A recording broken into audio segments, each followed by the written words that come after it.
Hi అండి. ఈరోజు homemade haleem chicken haleem ఎలా తయారు చేసుకోవాలో చూద్దామండి. సో దానికోసం ఇక్కడ చూపించిన పప్పులన్నీ ముందుగా సోక్ చేసి పెట్టుకోండి. అండ్ కొంచెం గోధుమ రవ్వ కూడా, ఇవన్నీ నేతిలో ఫ్రై చేసి పెట్టాలి. సో చికెన్లో మనం ఇవన్నీ ఇంగ్రీడియంట్స్ వేసి కలిపిన తర్వాత ఈ మసాలాలన్నీ మీరు కొంచెం ఆనియన్స్ ఫ్రై అయిన తర్వాత వేసుకొని, ఇది బాగా ఫ్రై అయిన తర్వాత మనం ఏదైతే కొంచెం అల్లం పేస్ట్ వేసుకోండి. మనం ఏదైతే మ్యారినేట్ చేసి పెట్టుకున్న చికెన్ ఉందో అదంతా వేసి బాగా మగ్గనివ్వండి. సో ఇలా మగ్గిన దాంట్లోకి ఒక 6 పచ్చిమిరపకాయ చీలికలు, కొంచెం కొత్తిమీర, పుదీనా వేసి ఫ్రై అయిన తర్వాత కొంచెం పెరుగు వేసుకోండి. నేను ఇక్కడ చూపించడం మర్చిపోయాను. పెరుగు వేసి బాగా కలిపిన తర్వాత మీరు కొంచెం చిల్లీ పౌడరు, కారము చూసి వేసుకుని కొంచెం ఒక 2 గ్లాసెస్ ఆఫ్ వాటర్ వేసి బాగా బాయిల్ అవ్వనివ్వండి. చికెన్ బాగా ఉడికిన తర్వాత ఆ చికెన్ అంతా తీసి పక్కన బాగా స్మాష్ చేసి పెట్టుకున్న తర్వాత ఆ వాటర్ అన్నీ కొంచెం పక్కకు తీసుకోండి.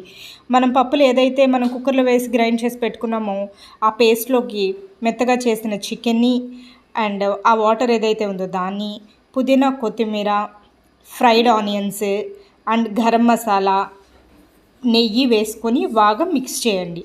స్టవ్ వెలిగించి ఇవన్నిటిని పెట్టి ఒక 20 మినిట్స్ అయినా ఉడకాల్సి ఉంటుందండి. నెయ్యి అనేది చాలా ఎక్కువగా పడుతుంది. సో ఒక పప్పు గుత్తి తీసుకుని పొయ్యి మీద ఉండగానే ఇలా బాగా కలుపుతూ ఉండండి. రోజ్ పెటల్స్ దొరికితే అవి కూడా వేసుకొని, నేను ఇక్కడ యాడ్ చేయడం మర్చిపోయాను. సో దీంట్లో కొంచెం నిమ్మరసం యాడ్ చేసుకుంటే చాలా టేస్టీగా ఉంటుంది. చూసారు కదా, నెయ్యి అంతా పైకి తేలిన తర్వాత మీకు యమ్మీ యమ్మీ చికెన్ హలీం రెడీ అయిందండి. ఆ సోరుగా పోసుకుని తింటే చాలా టేస్టీగా ఉంటుంది. Thank you.